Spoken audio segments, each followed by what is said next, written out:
So welcome everyone. So I want to start with a story. I want to share a story with you that just took place this morning with a client. And there are 100 stories like that that I can share with you. But this is the latest. And so if you can mute yourselves, please. A story can speak 1,000 words sometimes. So here's a client, a lot of inflammation in all of the joints, very, very young, with a 2-year-old child. And inflammation in all of the joints keeps moving from knee to elbow to neck to back to wrist. And, of course, the medical world just gave her, prednisone. They don't know what to do with it. There's no hereditary of rheumatoid arthritis or anything like that. And then she tells me she had just intense anger.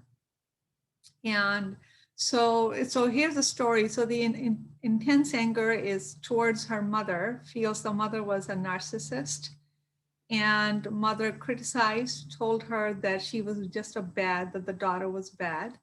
So got away from the mother, extreme anger towards the mother, got away from the mother, lived her independent student life abroad. And for 18 years, then she marries somebody whose mother, her now new mother-in-law, turns out to be triggering the same feelings as her mother did. She's just now packaged differently. And so the words that came out of her mouth was, I just feel extreme anger. And then also another issue was that she started to turn deaf in her right ear. So anyways, after some work with her, we discovered that her experience of being in her mother's womb was claustrophobic. She couldn't wait to get out. So she also feels that, there's lack of boundaries. People are invading in her space. And the thing that she values the most is her freedom and her personal space. And that's one thing that she can't seem to get. She's also very sensitive to noise. She's actually, lived in India, moved here. One of the reasons she left India also is just noise pollution. She wants peace and quiet. And her mother-in-law talks miles a minute, never quiet, invades, interferes, and she can't seem to find her peace. So here's what I want you to think about. You notice how the claustrophobic, meaning of claustrophobic is someone is, the walls are closing in. And the feeling that she had was she was feeling nauseated. So walls are closing in, there's no personal space. So, no boundaries, everything just closes in. And that's the same thing that she keeps struggling with her mother-in-law. Not being validated, your space is not being validated. So everybody can just move in and take over. Same experience that she's had. And now the interesting thing is that she started to turn deaf. It's almost like a God-given temporary gift to stop hearing, to stop listening to the mother-in-law because she can't stand the noise, because she can't stand the fact that the mother-in-law is constantly chatting. So here's a little help or a little gift from the divine gift. It's like, okay, I'm going to turn you deaf. So use it literally and figuratively, thinking that you can't hear. So, as I went through the client and put this story together, it's magical almost. You see how our entire life is so intertwined, how the physical is so intertwined with the emotional and the energetic, and how this life is intertwined with our prior lives. We are a continuum. We will take many, many lifetimes here, and, God knows in which way, shape, or form, and what stories we're here to be a part of and what we are here to heal. So I thought when I saw, I have a webinar in right after I just finished with her, that I'm going to use her story because it's kind of a prelude to what we are talking about. So we're talking about healing. And and I have, have the whole, this PowerPoint thing for you, which I may not even use because we can just just rather chat. So what I will do is I will share a little bit just so you have somewhere to place your eyes on. And so just give me a second. So, we are living in the most incredible times. Even the words don't do it justice.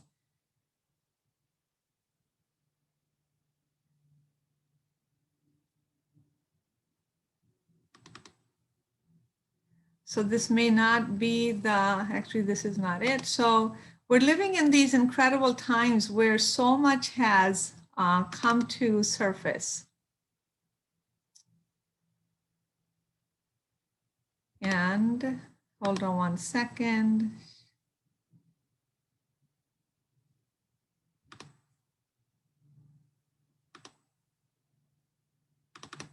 Can you guys see the screen? Okay. So, again, the point of this talk today is really to pay attention to what's been shown to us, the healing. How do we first it started with the heart-based meditation, and then things are changing so rapidly. So I thought, it's really, really about, talking about our wounds. Even that feels so raw. The point of all of this is for us to become whole. We've been given an opportunity to become that which we are designed to be, light and love beings, light beings, and to be whole. When we talk about health, holistic health, when we talk about, the point of the whole is at the places where we get wounded, at the places where there's trauma, the life flow interrupts there. So that whatever gets broken or interrupted, we tuck it away because it's safer and less painful that way for the short term, and we forget about it until it rears its it lets us know it's here waiting for our attention. And I think this time in our planet has given us that opportunity to let us know that it's here. So the point of all of this is so we can become whole. So, for this, just for a moment there, I want you to go ahead and place both hands on your belly. And just take a quick minute to close your eyes and begin to breathe.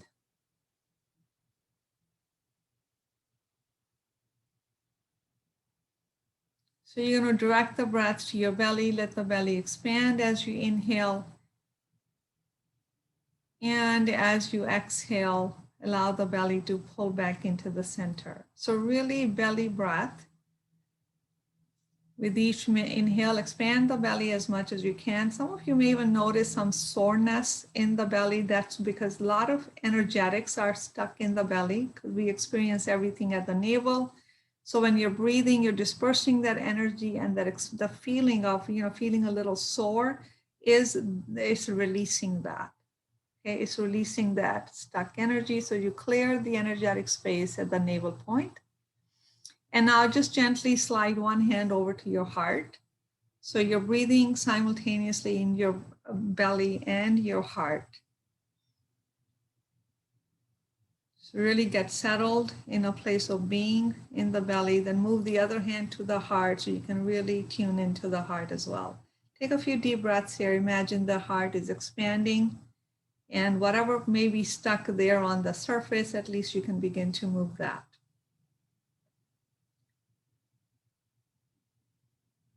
And you can simply release the hands back in your lap. And you have noticed that, whatever is going on the external, it's going on in the external because it's really a mirror of the collective individuals. Nothing happens on the inside unless it happens on the inside. And but the human mind is made in such a way that we tend to focus a lot on the inside. We focus away from us. Maybe that allows us to see it clearly. I don't know, but that's what we do. And so really we can't do anything about the world unless we do something about ourselves. So my focus is always you bring it home to you. and pay attention to what is showing up for you.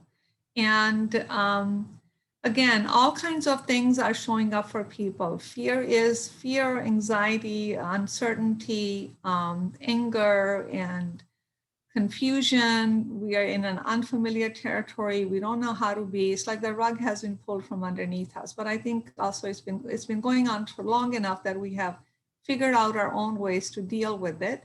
But really the point of this time is we have to recognize our own power. When we begin to, the power comes from our ability to choose. We can either choose to be a prisoner of our old wounds or a trauma, or we can choose to heal the trauma with love, heal the trauma with the ways that we know how to heal the trauma, and become whole so we can land into this trajectory of the fifth dimensional world so we are equipped to be in the new world.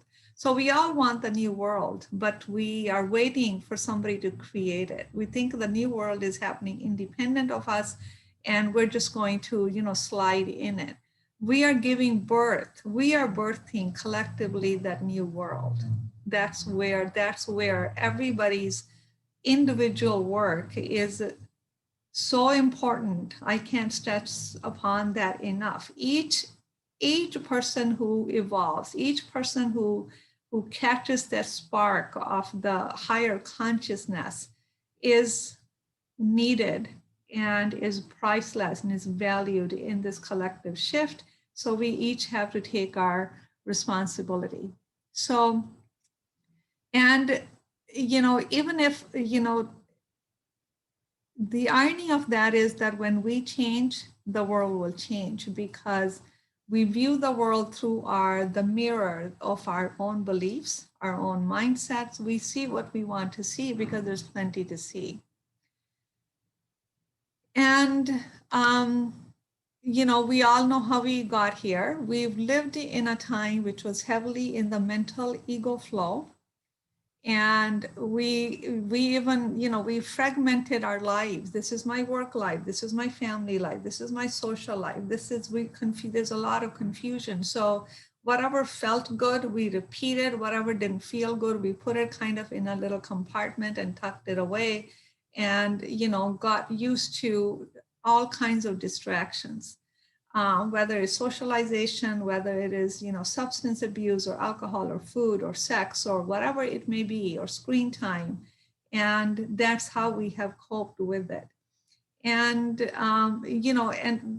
when we don't really get into the reality of life, life becomes a figment of our imagination. We imagine life that it should be this way or it should be that way. So we're living, we have a conditional response that this is how it should be. So I'm going to pretend that I am kind of, following that norm. So in a way, we put masks on. And that's, irony is that we actually really have to put the mask on now, but the other mask that we had, the invisible mask that we had all put on, it's time to take those off. So we no longer need to live in a conditional way. So conditioning is built in. We want to look at the conditions that are making us behave or react and live the same old way that did not work, so we can change that conditioning. So we've been kind of, lulled into our lives, sleepwalking, not paying attention, living by default. So no more that can happen if we want to live a really full and fulfilling life. And the fact that you have shown up here tells me this is exactly where you want to go. You want to heal and become whole. So just as a review, you all know the subconscious mind is where most of the life is operated. Our beliefs, our long-term memory, our traumas, our wounds, they are, body is a subconscious mind. It just kind of sits there. The energetic sits there. The energetics sit there long enough that it begin to cause physical changes. Like I just shared with you, the inflammation in this client's joints is the anger. So until we heal, this is where we need to kind of heal the body. By healing the body is to heal the subconscious mind, so we become whole, so we heal, and we are no longer a product of our traumas, but we live life by choice. And so, like I mentioned, that we've lived in the mental flow. This is where we intellectualize. We focus on the external. It's somebody else's fault, and there's always shame and guilt. And if you look at the trauma, what really trauma is a state of constant alert. All of us, to some extent, have experienced the trauma because we were in a state of constant alert, and we perhaps still are. There's no timeline. We don't know when, it started with the pandemic and it's ending up into all kinds of other social issues that are erupting. We don't know when, where, how this is going to be. And there's a lot of uncertainty. So we are experiencing so much at such a rapid pace that we really don't have the time to metabolize or digest or know what to do with those experiences. Any times when we go through a trauma, trauma leaves behind the shame, fear, guilt, blame. And this is exactly where we are. And this is just the aftermath of the trauma. But, we work with whatever shows up for us, and we lean towards healing and becoming whole. So why we don't heal, because the healing has to do with connecting to the energetics. Energetics and spirituality are intertwined. So behind our mental and emotional experiences are complex energetic structures. Okay, so the pattern in us, they continue to repeat. They just show up in a different package. Like the story I just gave you, it just shifted from mother to mother-in-law in a different package, but her experience continued to repeat. So we want to understand that behind, instead, we get focused on the people and what they do. We want to look at the energetic structures. It's the energies that we are dealing with. So the whole world collectively, we are experiencing the energies of fear, energies of being victimized. And these are old consciousnesses that have been here for millions of years. And the thing about energy is that it doesn't go away. You can't create or destroy it. You can only transmute it. So the same energy that creates anger can create vision and passion. It's understanding how to change the frequency of that energy. It's understanding how do we change the frequency of the energy into a higher frequency so we can use it for its highest expression. All of the emotions are lack of the highest vibration, which is love.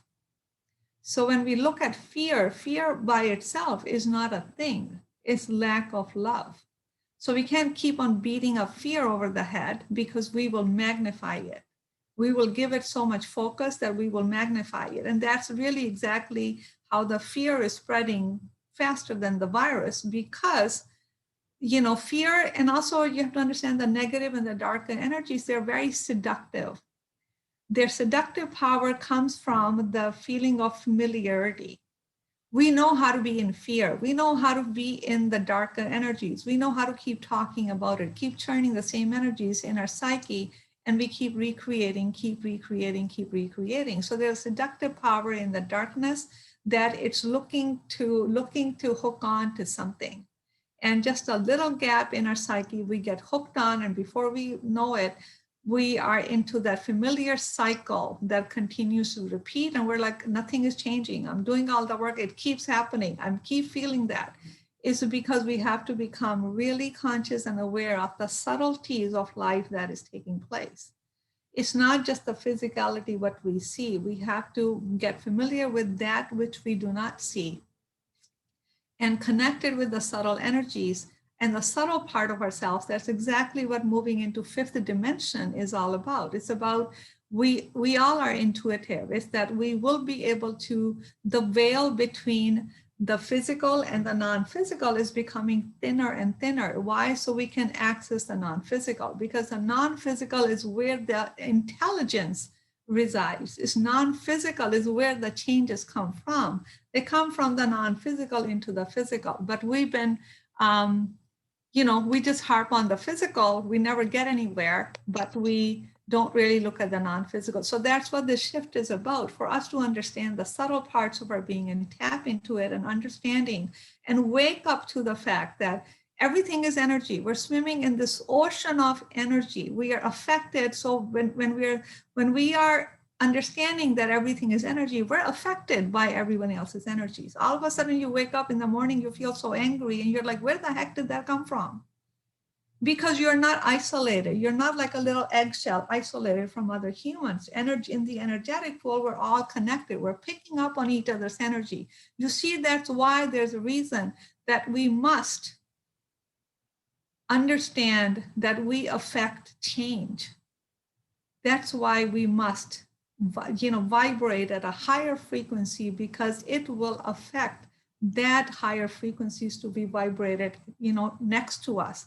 The next person, the next person, the next person. That's why each individual person that wakes up is going to help shift the humanity into the higher consciousness. That's where the whole, healing and becoming whole, it's not possible not to heal. It's not possible to remain stuck. Because if you remain stuck, the suffering is going to come from remaining stuck.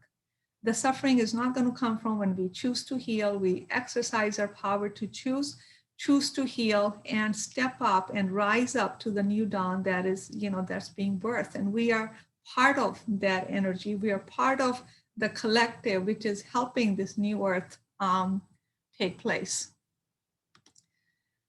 So again, these are just, many experiences. So I'm not going to get too much into that. People are feeling all kinds of things, and they're very common. One person is feeling it, chances are many of us are feeling it. And there's been a lot of darker energies, a lot of hopelessness. There's abuses going up and addictions is going up. People are figuring out a way to cope. There's nothing wrong or right. We have to get away from that. Remember, I just talked about how, this client who lost her hearing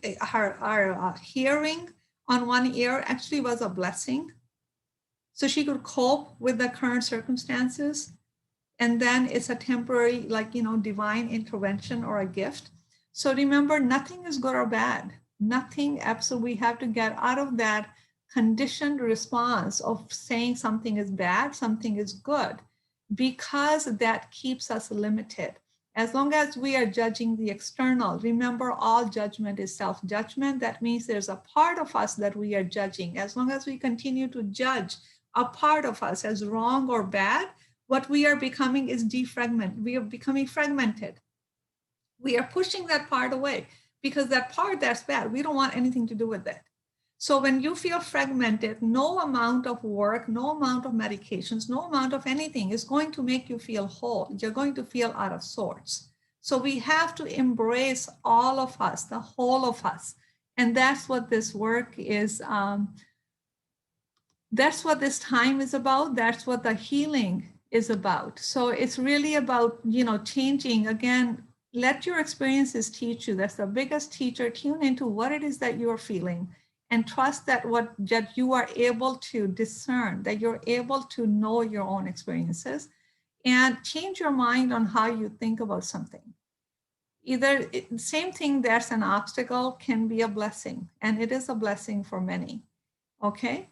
And those who, believe, hurt you or oppose you, they're actually an opportunity for you to expand.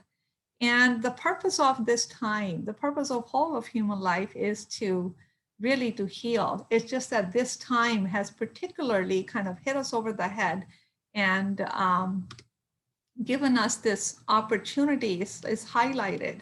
It's highlighted our pain. It's highlighted our darkness. It's highlighted everything that we didn't have time to pay attention to, and now we do. It's there in our face. So now it's the time for us to really harness our, really look at the human power, the power that we have to create our own lives, look into it and and choose to heal it and choose to heal it and choose to become whole. So, there's a technique that I work with. It's called the 6A technique, which is becoming aware of what it is that you're feeling, allow yourself to feel what you're feeling, accept that whatever you're feeling is yours. Remember, it's never about anyone else. If you're experiencing it, it's about you. And then it's about love, flowing the energy of love to all the parts of you which you have not loved before. And this becomes like then the constant principle application that we do all the time. This is how we become anchored into love. The new world that's being born, the 5th D, what is that all about? It's a love-based realm where there's unity, there's harmony, there is healing, there's joy, there's creativity, there's having enough for all. No one is left behind. This is the world, a beautiful world that's being that's being born, that we are giving birth to by healing ourselves. And this is how this whole life, this is our journey home. Home is about healing, coming back to yourself. And the truth is, when we think about, like we were in times where when we think about the heart and we thought it was all the mushy stuff, the heart actually is the second brain. The heart, if you look at the body, is three energy centers are beneath it and 3 are above it. So in the center is the heart. That's where our 6 aspects become integrated and we heal here. Our physical, our mental, emotional, our spiritual, our soul, and our higher self, they get integrated into the heart. And that's that's the potential that we have. So what I want to do at this point is here's a question for you. The question is, what is this one theme that continues to recur in your life, whether it is feeling abandoned, feeling isolated, feeling victimized, feeling anxious, there's a fear of some kind, there's feeling worthlessness. What is that one theme that you continue to experience over and over and over in your life? So what I'm going to do at this point is stop the share and put everyone in break rooms. So there's how many of us? There is 8 people.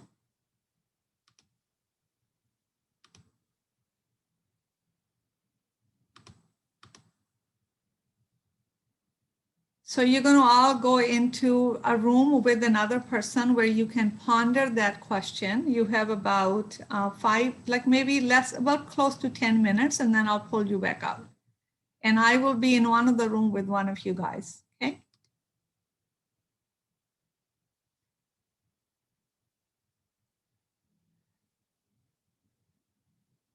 Actually, I'm going to put in 3 rooms and one of you will have 3 people. So you will get a little prompt to join the room. So please click on that to join.